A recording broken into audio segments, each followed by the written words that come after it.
sağ olsun, heç olmasa arvadı gətirir. Səssiz futbola bu. Pul qoymamışsan. Yalan danışma.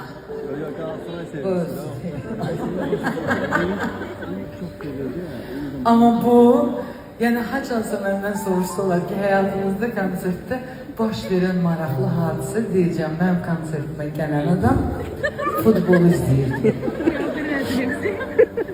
Yenə baxır özdə. O yeri özdə ən pis vaxta götürdü mənim. Ne iyi bəcər kişiydi o. Qəşəng futbolist tapmadım, mən də baxım. Ne gəlsinsə gəlsin, görüm.